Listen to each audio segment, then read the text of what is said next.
சென்னை வில்லிவாக்கம் சாலையில் மழைநீர் அதிக அளவு தேங்கி இருப்பதால் வாகன ஓட்டிகள் கடும் அவதியடைந்து வருவதாக தகவல் வெளியாகியிருக்கிறது. அண்மை செய்தியாக நாம் பார்த்துக் கொண்டிருக்கிறோம். கூடுதல் விவரங்களை செய்தியாளர் ராஜேஷ் வழங்க நாம் கேட்கலாம். வணக்கம் ராஜேஷ். தற்பொழுது இந்த மழைநீர் தேங்கி இருக்கிறதால வாகன ஓட்டிகள் பொதுமக்கள் என்னென்ன சிரமங்களை சந்திச்சுட்டு வராங்க, என்ன புகார் தெரிவிக்கிறாங்க?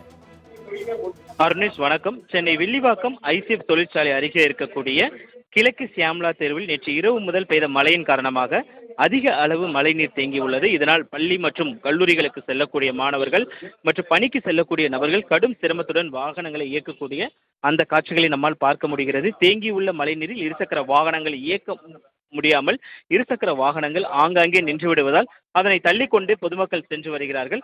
ஒரு சில இருசக்கர வாகன ஓட்டிகள் சாலையில் தடுமாறி விழக்கூடிய அந்த சூழலும் உள்ளது. இந்த பகுதியில் மழைநீர் வடிகால் பணிகள் அமைத்து மழைநீர் செல்லாமல் தேங்கியுள்ளதால் பொதுமக்கள் அவதியடைந்து வருவதாக தெரிவித்துள்ளனர்.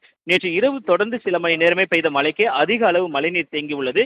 மேலும் இது குறித்து அந்த பகுதி மக்களிடம் கேட்டபொழுது இந்த பகுதியில் மழைநீர் வடிகால் பணிகள் உள்ளது, ஆனால் அந்த முறையாக அமைக்கப்படாததன் காரணமாக இந்த சாலை முழுவதும் வெள்ளக்காடாக காட்சியளிக்கிறது. பலமுறை புகார் அளித்தும் எந்த விதமான நடவடிக்கையும் எடுக்கவில்லை என்பது அவர்களுடைய குற்றச்சாட்டாக இருக்கிறது. இந்த தண்ணீர் தேங்காமல் நடவடிக்கை எடுக்க வேண்டும் என்பது அவர்களுடைய கோரிக்கையாக இருக்கிறது. மேலும் நேற்று சென்னைக்கு எந்த விதமான கனமழைக்கான எச்சரிக்கை விடுக்காதப்பட நிலையில் மிதமான மழைக்கு இந்த சாலையில் அதிக அளவு தண்ணீர் தேங்கி நிற்கும் பொழுது வடகிழக்கு பருவமழை காலகட்டத்திலாம் அதிக அளவு மழைநீர் தேங்கும் என்பதால் முன்னெச்சரிக்கை நடவடிக்கைகளை எடுக்க வேண்டும் என்பது இப்பகுதி வாசிகளுடைய கோரிக்கையாக இருக்கிறது. கள நிலவரங்களுக்கு நன்றி ராஜேஷ்.